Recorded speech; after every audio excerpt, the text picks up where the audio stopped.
Donc, on est dans quel sujet dans ce temps-ci? Comment? Il y a quelqu'un dans la salle? OK.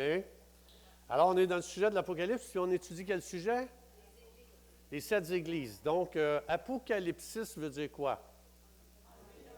Enlever le voile. Donc, c'est ce qu'on est en train de voir, parce qu'on est trompé. On peut penser qu'une église en 3 dimensions, elle a beaucoup de succès, quand dans l'Apocalypse dit c'est une église qui a échoué complètement. Puis on peut penser en trois dimensions, ça c'est une église qui n'a aucun succès, et dans l'Apocalypse, ça dit c'est une église à succès.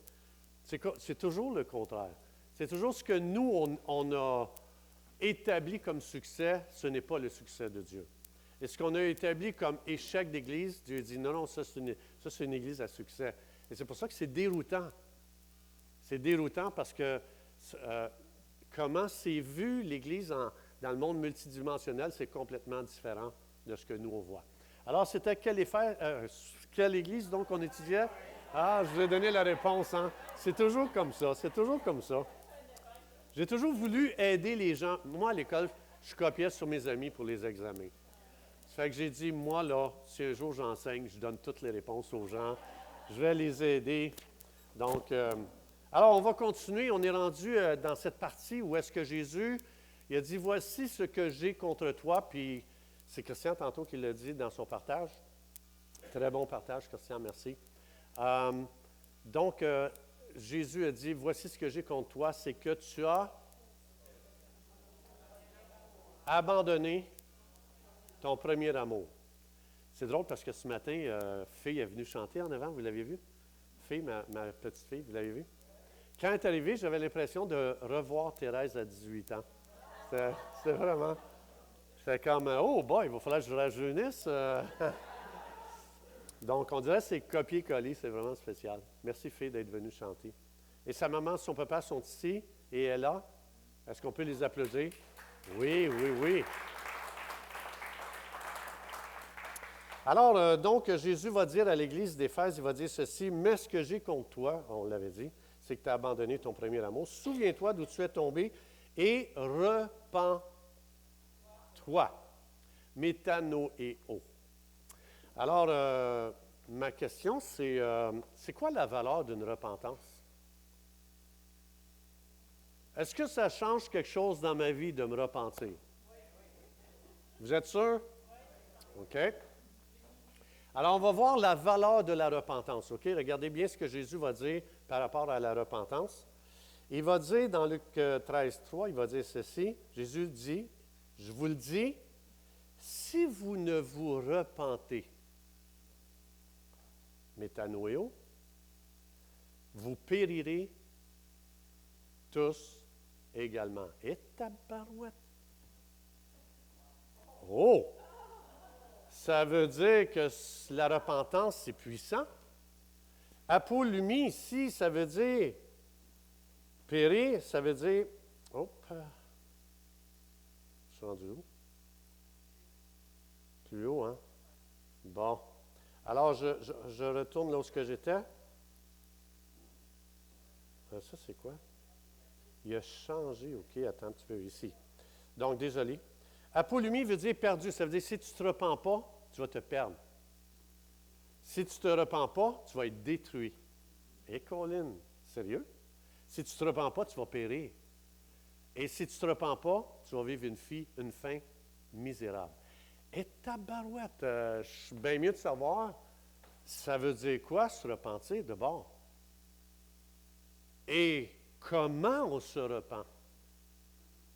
Comment on fait? Alors, on va un petit peu regarder qu'est-ce que ça veut dire repentance ou métanoéo, hein, en grec. Mais avant, je veux juste vous dire, avez-vous déjà entendu parler de l'histoire du gars qui il avait dit, « Seigneur, je veux connaître ta volonté, je veux savoir ce que tu veux que je fasse. » Et il a ouvert sa Bible au hasard, dit que je vais mettre le doigt en premier dessus. Je vais le faire, tu sais. Fait qu'il ouvre sa Bible au hasard, puis il met le doigt dessus, puis ça dit que Judas alla se pendre. Ben, dit, voyons donc. Ah, non, je n'irai pas faire ça, là. Fait qu'il dit, OK, Seigneur, je recommence, peut-être que c'était pas bon. Fait qu'il ouvre au hasard, dit, montre-moi, confirme-moi, et ça dit, repens-toi. Alors, je veux juste vous dire, c'est pas comme ça qu'on lit la Bible, là. Alors, donc, puisque c'est sérieux, la repentance, il faut savoir, ça veut dire quoi se repentir et comment on se repent. Alors, on va aller voir ça. Premièrement, repentance, métanoïo, c'est deux mots grecs. Le premier mot grec, c'est méta, dans le contexte, parce que méta veut dire beaucoup de choses. Ça dépend du deuxième mot qui va l'accompagner. Mais ici, dans le contexte, ça veut dire tourner le dos à quelque chose. Ça veut dire changement et ça veut dire échanger. Ça, c'est le mot méta dans le contexte. Comme je vous dis, si vous regardez dans le dictionnaire, il y a 1000 définitions de méta. Ça dépend du deuxième mot qui l'accompagne. Et le deuxième mot qui l'accompagne, c'est noéo. Et ça veut dire mettre dans l'esprit. Ou encore, avoir une pensée dans l'esprit. Donc, je vous montre ça ici, en grec. C'est exactement parce qu'il y a beaucoup de gens qui vont donner des définitions. Ici, noéo, le mot en jaune, ça c'est en grec, c'est mettre dans l'esprit, comprendre évidemment, avoir dans l'esprit, c'est avoir une pensée dans l'esprit. Mais ici, dans le contexte, c'est surtout mettre une pensée dans l'esprit. Alors, moi, je veux savoir, donc, ça veut dire métanoéo, repentance, si on les met ensemble, ces deux mots-là, ça veut dire penser différemment. OK? Donc, quand Jésus dit repens-toi, c'est pense différemment. Alors, ma question, c'est, OK, il y a combien de façons de penser? Oui, bravo, Lynn, ma sœur Lynn, qui a été formée au 1236. Elle a bien répondu. Dans Isaïe 55:8, ça dit ceci, Yahweh dit, hein, ça c'est le vrai nom de Dieu, Yahweh. Yahweh dit, car mes pensées ne sont pas vos pensées. Ah ouais? Bien, ma question c'est, d'où vient qu'on pense différemment de Dieu? Bravo à Marlène qui a été formée au 1236. Alors, dans Genèse, on va aller le voir ici. On va aller, Genèse, c'est le livre des semences, dont le livre des origines. On va aller voir ici d'où vient la façon de penser différente de Dieu. Dans Genèse 2, 16, 17, Yahweh Elohim donna cet ordre à l'homme, Adam. Tu pourras manger de tous les arbres du jardin. Mais tu ne mangeras pas de l'arbre de la connaissance du bien et du mal, car le jour où tu en mangeras, tu mourras. Et ça, c'est la façon, ça, c'est les pensées de Dieu. Et il y a une autre créature, juste un petit peu plus loin, qui est le serpent, qui représente Satan, sous forme de serpent, parce que c'était l'animal le plus rusé de tous les animaux des champs que Yahweh Elohim avait fait. Il dit à la femme, Dieu a-t-il réellement dit? Ah, il amène une autre façon de penser. Il va dire, alors le serpent, encore Satan, dit à la femme, non, non, non, vous ne mourrez pas. Alors, mais Dieu dit, Dieu sait que le jour où vous en mangerez, vos yeux s'ouvriront et vous serez comme des dieux connaissant le bien et le mal. Ah. Qui est l'auteur d'une pensée contraire à Dieu? Satan. C'est clair ici. Alors, ce que ça veut dire, Dieu, il explique que dans le monde, tu as juste deux façons de penser. Tu as soit que tu penses comme Dieu ou que tu penses contraire à Dieu. Il n'y en a pas d'autre. Et c'est Satan qui est l'auteur d'une pensée contraire à Dieu. Et c'est pour ça que tout de suite après la chute, Dieu va dire à Adam, il voit Adam, OK, quand Satan ici, Jésus a dit, si vous ne vous repentez pas, vous périrez, vous serez perdus, vous allez être détruits, ça va être une fin misérable. Quand ils ont écouté Satan, est-ce que c'est vrai ce que Jésus a dit quand on ne se repent pas? Une fin misérable. Regardez toute la catastrophe qui est arrivée dans ce monde. Séparés de Dieu, on n'entendait plus de Dieu.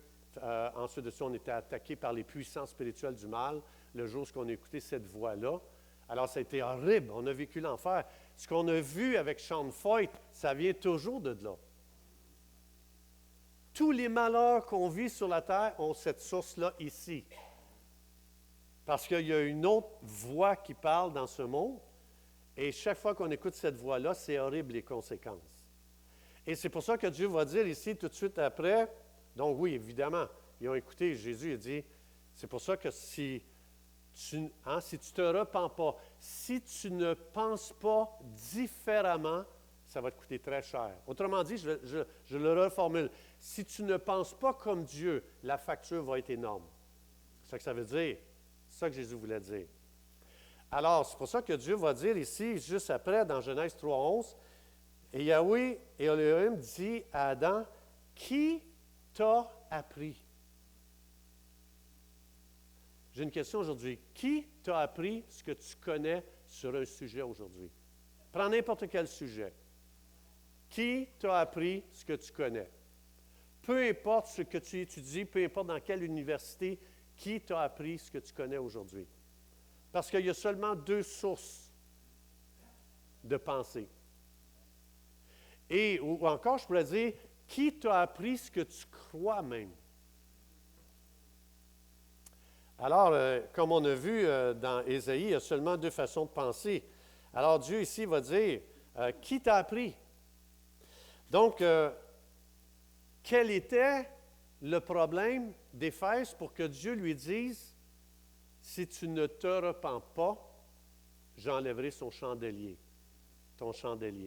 Alors, c'était quoi le problème de l'Église d'Éphèse? Comment? Non. Ce n'est pas abandonner son premier amour.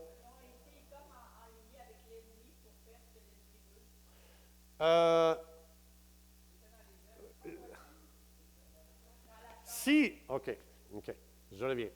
Si Jésus a dit « repens-toi », ça veut dire quoi, se repentir? Une pensée différente. Son problème, c'est sa façon de penser, Éphèse. Le problème de l'Église d'Éphèse, c'était sa façon de penser. En noéo, ça veut dire mettre une pensée dans ton esprit. Là, je pourrais utiliser ce que Lynn a dit. Ce que ça veut dire, Éphèse, qui a mis dans ta pensée que tu pouvais vivre une vie chrétienne sans ton premier amour? Autrement dit, c'était juste changer leur façon de penser, c'était tout. On a vu qu'ils en faisaient des œuvres. Ils se défonçaient pour Dieu. Ils se sont brûlés pour Dieu. Ils se sont épuisés. C'était une église en burn-out. Donc, ce n'est pas parce qu'ils n'en faisaient pas pour Dieu. Le seul problème de l'Église d'Éphèse, c'est sa façon de penser qui n'était pas de Dieu.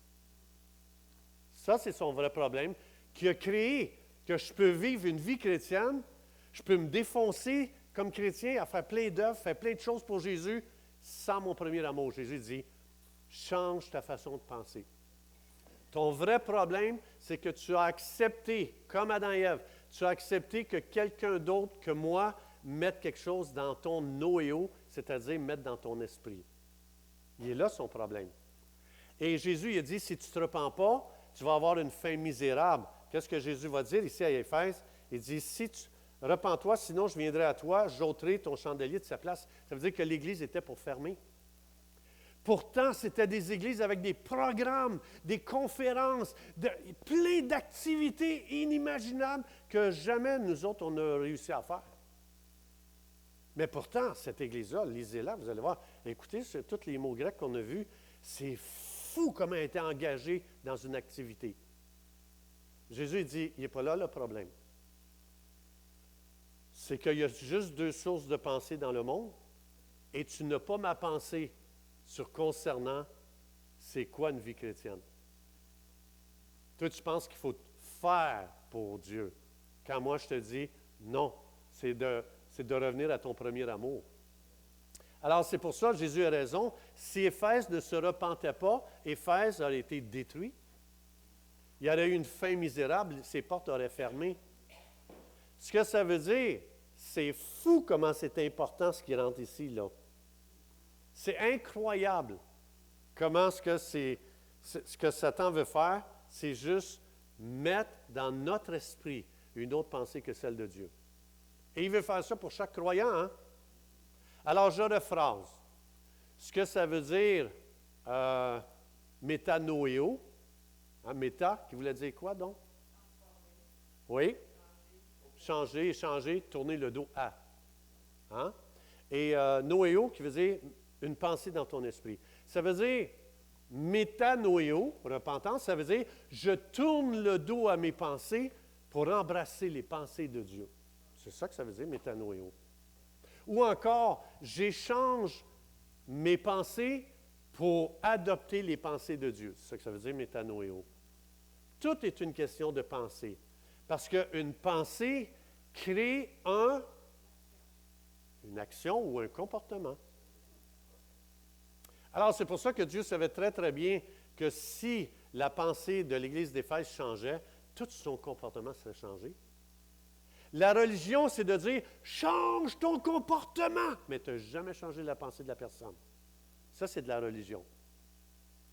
Dieu propose qu'on prenne le temps d'étudier ce que lui dit des choses. Alors, j'ai une question.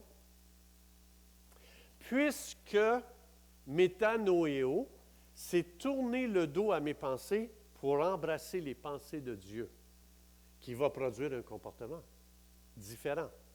Alors, ma question, c'est, est-ce que quelqu'un peut se repentir sans avoir étudié un sujet concernant ce que Dieu pense sur ce sujet-là?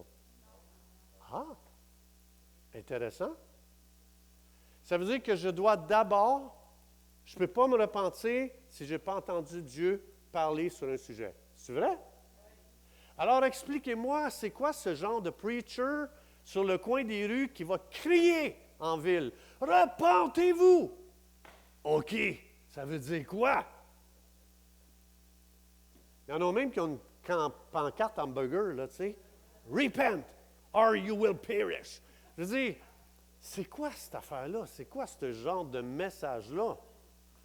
La Bible explique que c'est une question d'être rééduqué en se détournant de ma façon ce que j'ai laissé rentrer dans mon esprit, une pensée, mais il faut que j'aie entendu la pensée de Dieu pour me repentir.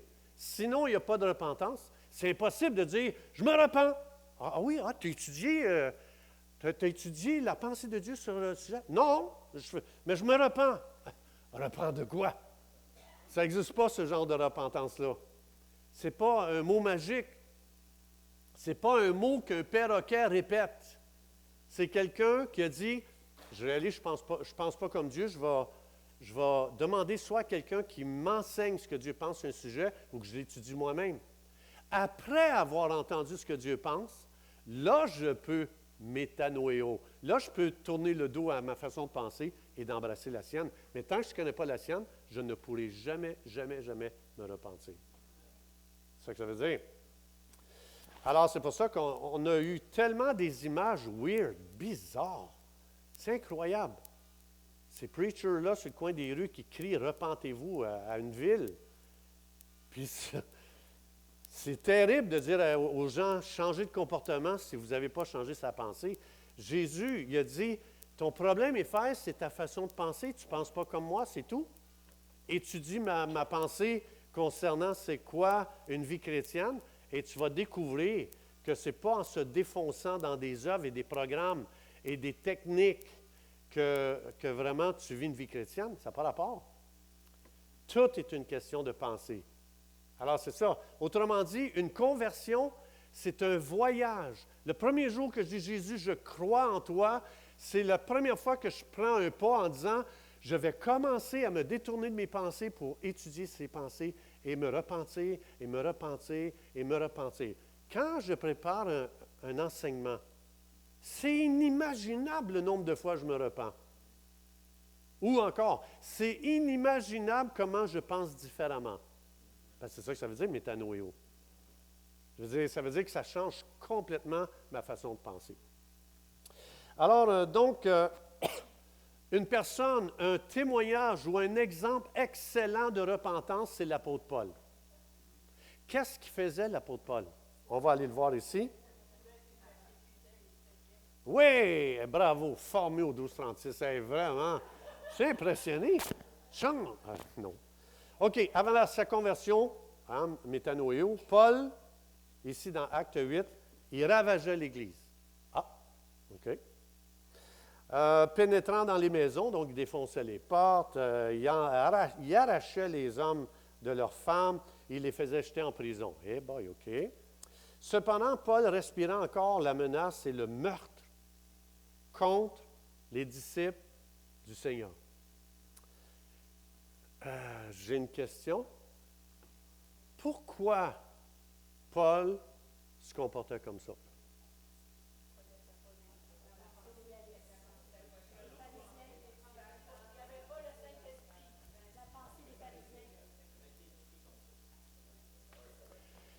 Paul, parce que quand tu étudies la vie de Paul, tu réalises que Paul voyait les chrétiens comme une menace pour le dessein de Dieu concernant Israël.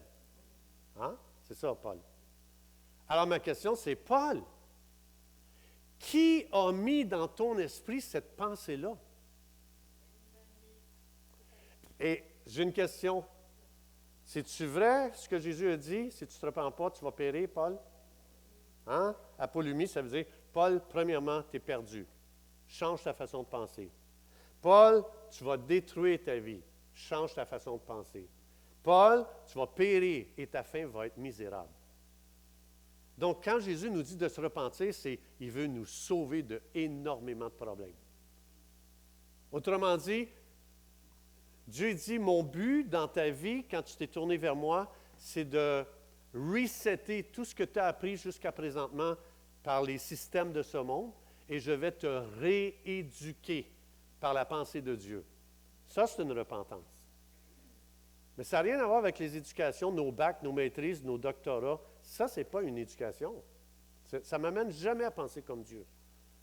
La vie chrétienne, c'est une conversion, c'est je vais tourner le dos à tout ce que j'ai connu jusqu'à maintenant, qui t'a appris. Est-ce que c'est en étudiant ce que Dieu dit sur le sujet ou on m'a programmé à penser d'une façon? Pas pareil. C'est beaucoup d'informations, mais ce n'est pas penser comme Dieu. On peut avoir énormément de connaissances et être comme Dieu. Ce n'est pas la quantité d'informations ou la quantité de connaissances qui fait que je comprends la pensée de Dieu. Alors ici, Paul, la preuve, un homme extrêmement instruit qui a été formé au pied de Gamaliel, l'homme le plus grand théologien en Israël. Et il était assis à ses pieds et il faisait quand il enseignait. Je veux dire, Paul, il se fermait puis il apprenait. Alors ici, c'est drôle que ça l'a amené à ce genre de vie-là. Ce que ça veut dire, c'est que tout ce qu'il entendait jusqu'à maintenant était religieux et non spirituel. C'est ça la religion. Il a été programmé par une religion. Pourtant, ça avait demandé, quand tu lis, quand il donne son pedigree, c'était le gars le plus instruit en Israël, le plus pété, le plus calé, le plus connaissant. Mais non, qui t'a appris, Paul? Des religieux. Ça vaut rien. Ce n'est pas la quantité d'informations que j'ai, c'est la source. D'où vient la source? Alors, ensuite de ça, donc Paul, ici c'est terrible. Comme je l'ai dit, il pensait que puisque les chrétiens sont une menace pour le peuple d'Israël, alors lui, sa pensée logique, c'est qu'il faut tuer ce qui va nuire au dessein d'Israël. Paul, Noéo, mettre dans ton esprit. Paul, qui a mis cette pensée-là dans ton esprit? Puisque ce n'est pas ma pensée, tu es devenu un meurtrier. Et en plus, Paul, tu pensais me servir. Tu pensais faire ça au nom de Dieu. C'est élevé. C'est super bien maquillé, là. Toi, tu penses que tu sers Dieu en plus.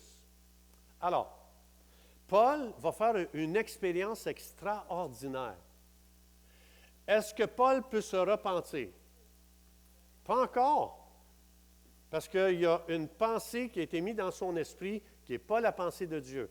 Alors Dieu, dans sa grande gentillesse, dans son immense bonté, jamais Dieu va dire « Change ça dans ta vie ». Dieu va commencer par t'éduquer. Il va mettre une autre pensée dans ton esprit. Ici, on va voir ça. Paul un petit peu plus loin, je ne suis pas loin. Jésus apparut à Paul sur le chemin de Damas. Paul est tombé à terre et il entendit une autre pensée. Il entend la voix de Jésus qui lui disait, donc Noéo, Jésus est en train d'ouvrir son esprit et il met une autre pensée dans son esprit. Alors là, on assiste à Noéo. Noéo veut dire quoi? Mettre dans l'esprit ou avoir une pensée dans l'esprit. Alors, comme je vous dis tantôt, tu ne peux pas te repentir si Dieu ne vient pas mettre sa pensée dans ton esprit. Alors ici, Jésus vient et il va mettre sa pensée à lui dans l'esprit de Paul.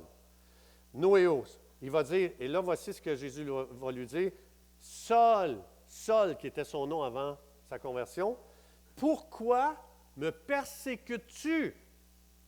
Hein? Time out! Je ne comprends pas, là. Je te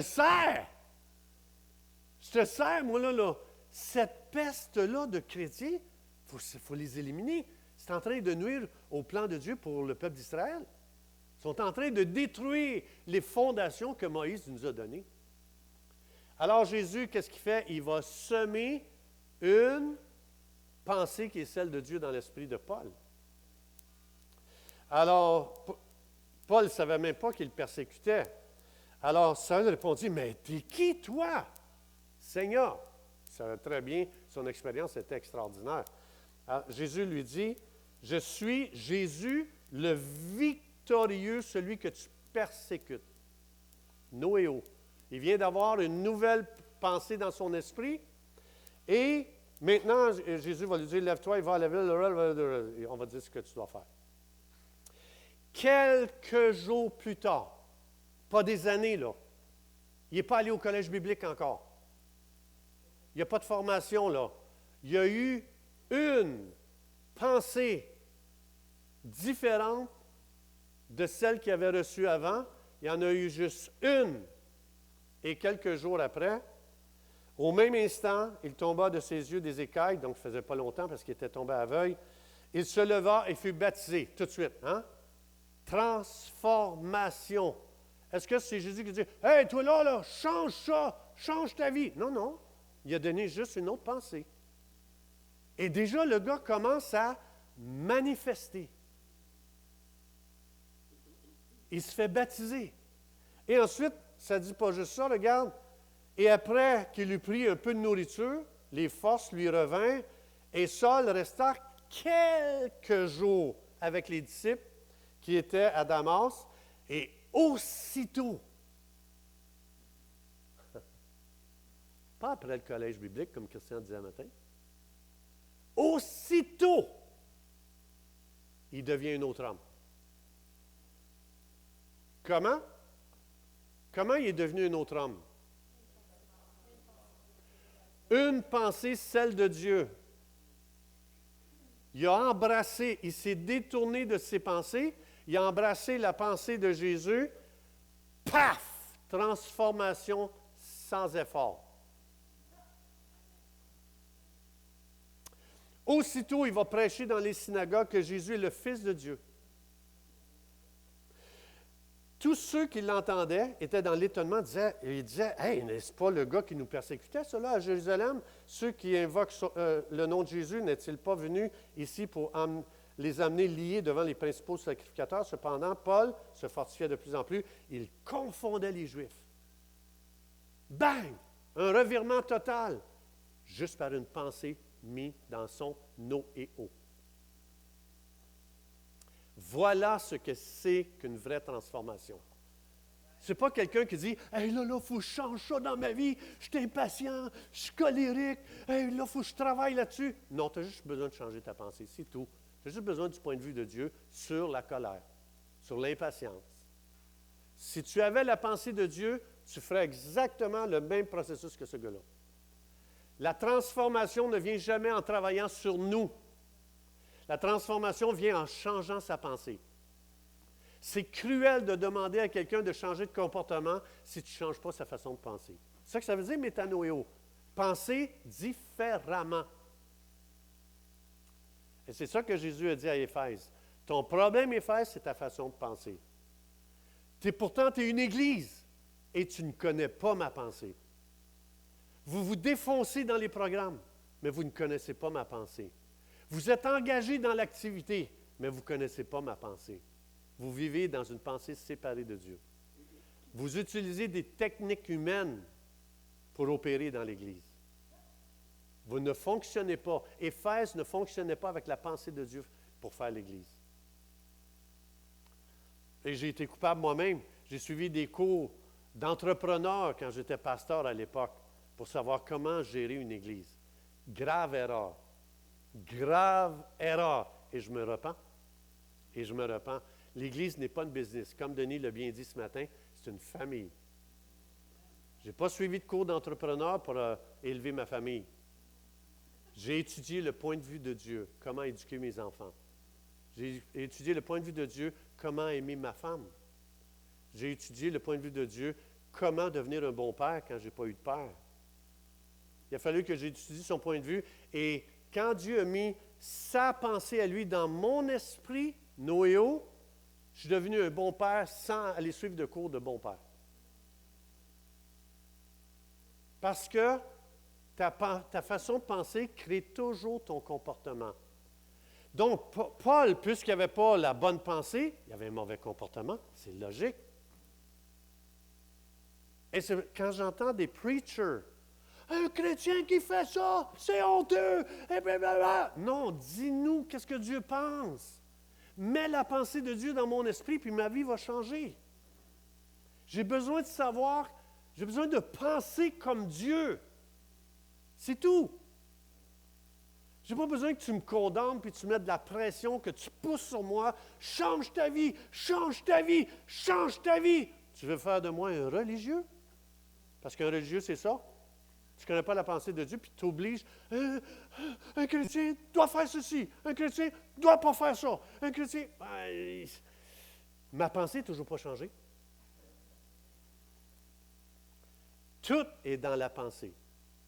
Et c'est pour ça que la repentance métanoéo, c'est la chose la plus puissante. Si ça transforme des vies métanoéo, c'est dans quoi je dois investir pour qu'il y ait des vies transformées? C'est une question, hein? L'éducation. L'éducation. La pensée. Semer la pensée de Dieu dans l'esprit des gens. Et si on fait ça, tu n'as pas besoin, inquiète-toi pas. Si la personne se détourne de ses pensées et qu'elle embrasse la pensée de Dieu, tu es sûr que tu en fais une personne transformée. Alors, mon rôle, c'est pour ça que Jésus a dit dans Matthieu 28, allez, enseignez-leur. Il n'a pas dit, va sur le coin de la rue, crie un mot que personne ne comprend. Ça n'a pas de bon sens. Puis on a là des épais. En plus. Éduquons notre nation. Commençons à répandre la pensée de Dieu autour de nous, à notre travail, dans notre entourage, dans nos contacts, les gens. OK. Donc, regardez bien ici qu'est-ce que Paul va dire. Hein? Là, Paul, il a vécu une expérience très, très forte.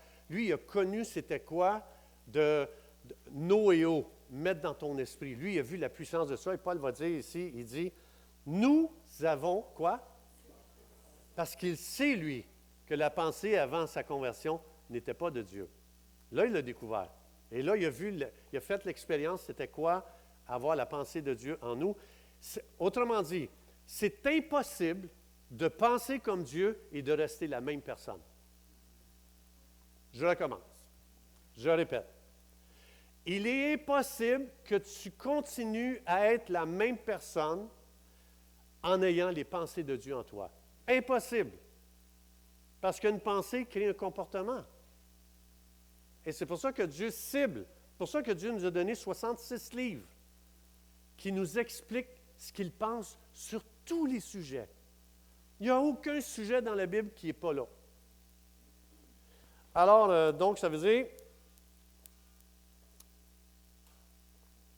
ici,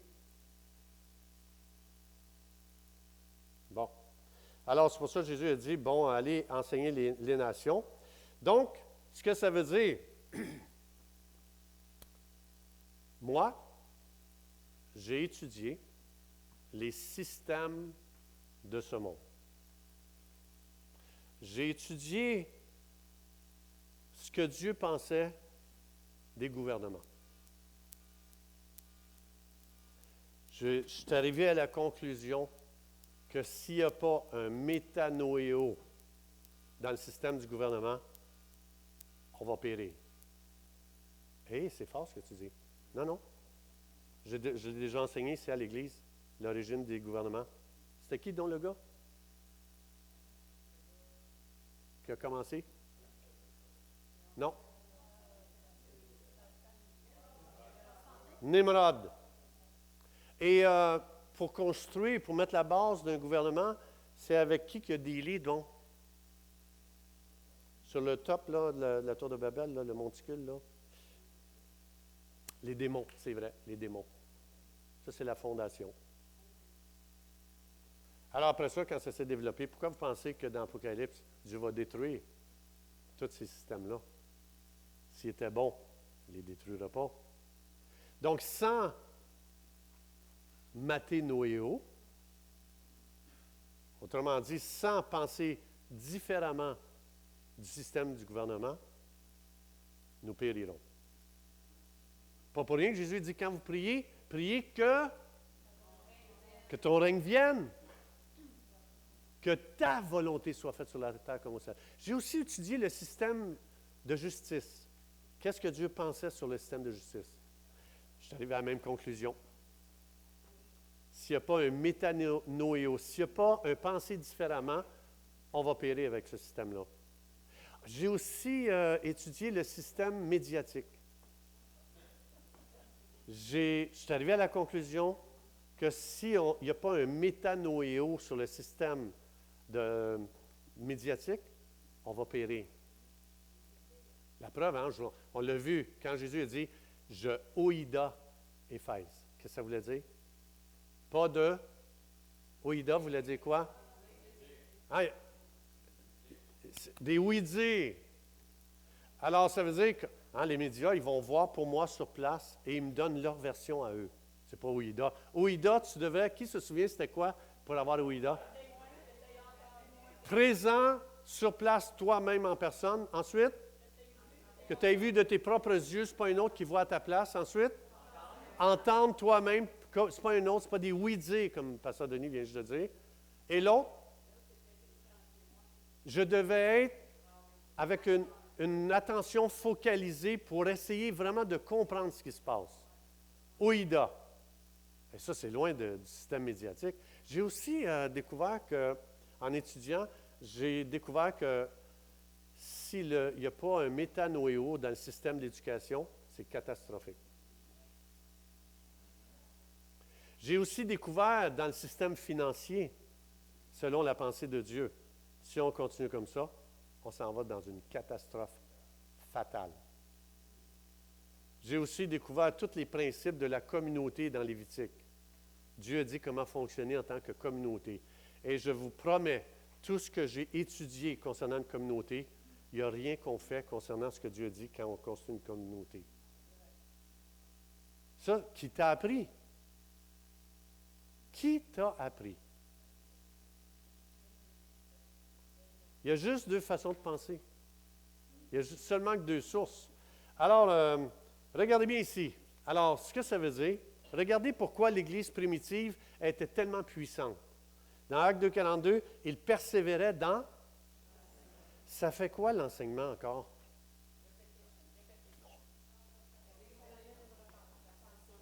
Un méta? Mettre dans l'esprit? Non, ça c'est noéo. En fait, l'enseignement, ça accomplit noéo. Tu mets dans l'esprit de quelqu'un la pensée de Dieu. Eux autres, imaginez-vous, eux autres, ils persévéraient à recevoir toujours une pensée qui va les amener à se repentir. Ça dit des apôtres, ils étaient chaque jour ensemble. Chaque jour, tu n'avais même pas le temps tu n'avais même pas le temps de te tourner vers tes pensées. Tu étais toujours exposé à la pensée de Dieu. qu'est-ce que tu penses que ça produit? C'est incroyable pourquoi l'Église a dit qu'ils ont bouleversé le monde. C'est normal, parce qu'à chaque jour, on enseignait, on mettait dans l'esprit des croyants la pensée de Dieu, ce qui produit un changement, à penser différemment. Penser différemment, ça produit des vies transformées. Fait que c'était une gang de gens, de vies transformées qui sortaient à l'extérieur pour changer le système. Ils ont ébranlé tous les systèmes de leur époque. Ils ont ébranlé le gouvernement, ils ont ébranlé le système financier, ils ont ébranlé le système judiciaire, ils ont ébranlé le système médiatique. Mets-les tous ensemble.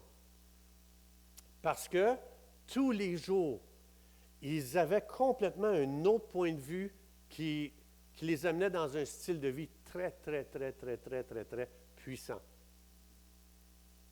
Alors, parce que si la raison pourquoi Dieu veut qu'on enseigne dans un rassemblement, c'est parce que Dieu veut que sa pensée à lui soit semée dans l'esprit de ses enfants, pour que cette pensée-là, une fois qu'ils vont l'embrasser, ça va produire des vies changées.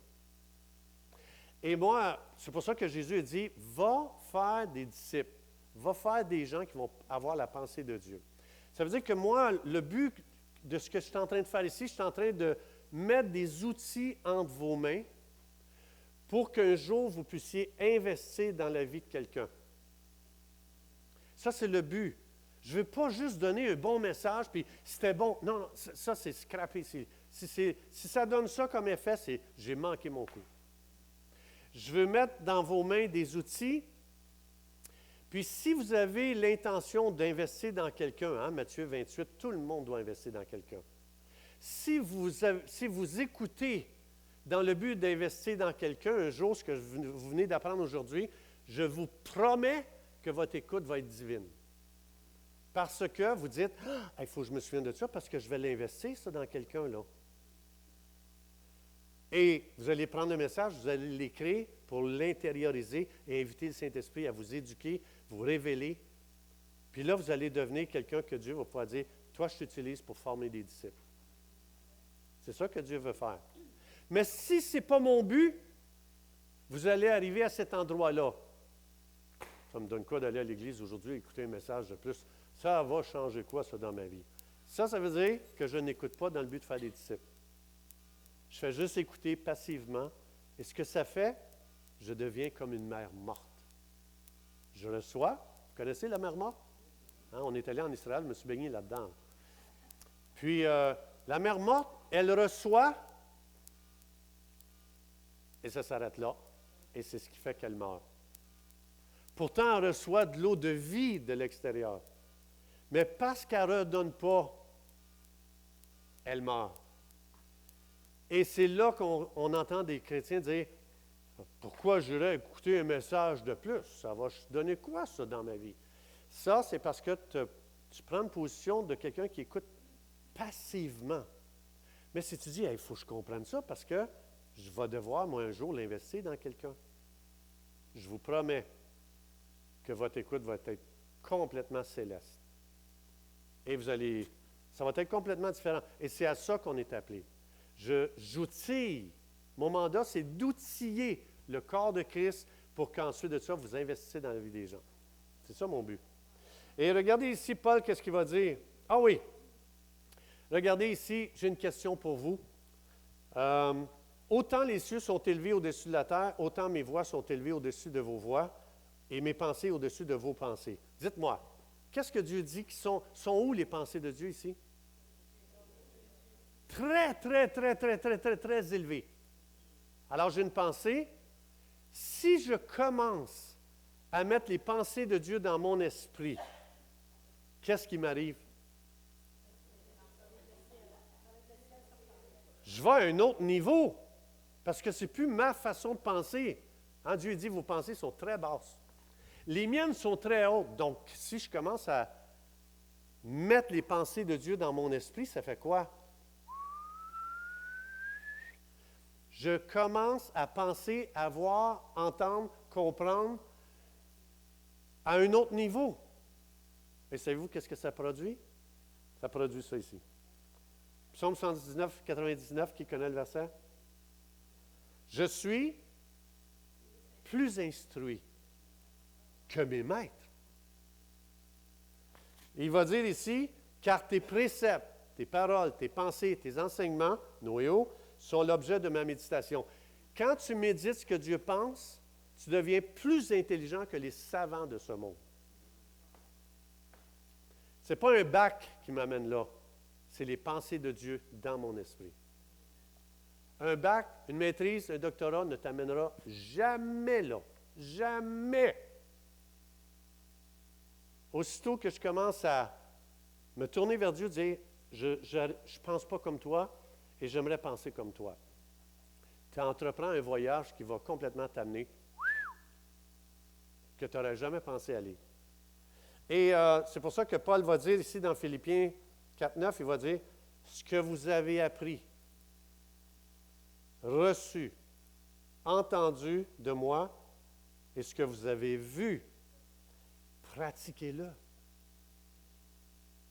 Et le Dieu de paix sera avec toi. Il est en train de dire, ne regarde pas passivement, n'écoute pas passivement, ne reçois pas passivement. Aie le but, comme il dit, de le pratiquer. Et tu vas expérimenter une vie extraordinaire. Saint-Esprit, on veut te remercier. Merci pour la repentance. Merci pour la parole de Dieu qui nous a été donnée pour apprendre à penser comme Dieu. Et Saint-Esprit, moi en tout cas, je choisis que je vais consacrer ma vie à étudier le point de vue de Dieu, de le laisser dans mon esprit et de commencer à voir à partir de cette pensée, de cette parole, afin d'avoir une vision divine, une intelligence divine, une compréhension divine et une écoute divine. Dans le nom de Jésus, ça c'est ma prière. Si vous voulez en faire votre prière, vous pouvez le faire. Alors moi, je le demande pour moi dans le nom de Jésus. Soyez bénis et que la pensée de Christ règne en nous, au nom de Jésus.